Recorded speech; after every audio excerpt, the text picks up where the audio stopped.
বাহ, কি সুন্দর উড়ছে আমার ঘুড়িটা। বাহ, আরে দারুণ, বাহ। এই ঘুড়িটা আকাশে উচ্চতাটাকে ছুতে চাইছে, কিন্তু এই সুতোটা কিন্তু ওকে ছুতে দিচ্ছে না। ও আচ্ছা, তাই বুঝি। এমনি এই সুতোটা হচ্ছে তুমি, আর ওই ঘুড়িটা হচ্ছে আমি। আমিও ওই ঘুড়িটার মতো স্বাধীন থাকতে চাই, কিন্তু তুমি আমাকে স্বাধীন থাকতে দিচ্ছ না। তুমি নিজে স্বাধীন থাকো, কিন্তু আমাকে স্বাধীন থাকতে দাও না। এখানে যেও না, ওখানে যেও না, ওখানে বসো না, সব জিনিসই তোমার বাধা। আমাদেরও তো একটা স্বাধীন থাকা দরকার। ঠিক এই ঘড়িটার মতো, ঘুড়িটা আকাশে উঠতে চাইছে, কিন্তু এই সুতোটা সব জায়গায় একে বাধা দিচ্ছে, একে উঠতে দিচ্ছে না।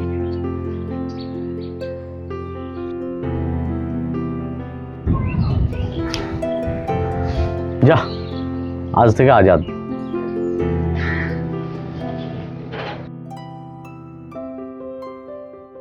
যতক্ষণ আকাশে হাওয়া থাকবে ততক্ষণ ঘুড়িটা কিন্তু সেই হাওয়াতে ভেসে বেড়াবে।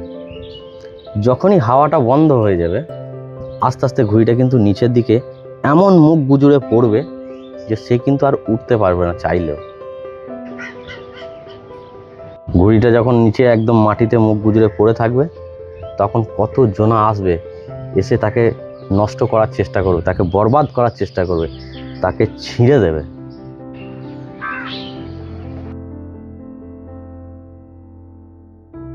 এখন ওই ঘুড়িটা যেই সুতোটাকে মনে করছিল যে সে তার পায়ে পরাধীনতা শিকলের মতন রয়েছে লেগে, কিন্তু অ্যাকচুয়ালি সেই তাকে সুরক্ষা করছিল, সেই কিন্তু তাকে ভালো রেখেছিল। যতক্ষণ তার সঙ্গে সে যুক্ত ছিল, সে কিন্তু ভালো ছিল।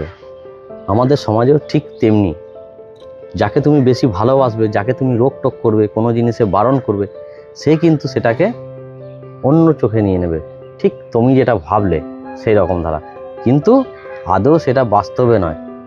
তার যদি একজন কেউ থাকে তাকে জিজ্ঞাসা করার মতন, ভালো বলার মতো, ভালো বোঝানোর মতন, সেটা কিন্তু ওই সুতোটা। এটা কিন্তু মনে রাখবে তুমি। তাহলে তুমি বুঝতে পারলে তো যে কেউ যদি কাউকে ভালোবাসে, সে কিন্তু তাকে সব সময় ক্ষতি থেকে বাঁচানোর সব সময় চেষ্টা করে, ভালো উপদেশটাই দেয়। Thank you. তো প্রিয় বন্ধুরা, কেমন লাগলো তোমাদের এই ভিডিওটা জানাবে অবশ্যই তোমাদের কমেন্টের মাধ্যমে।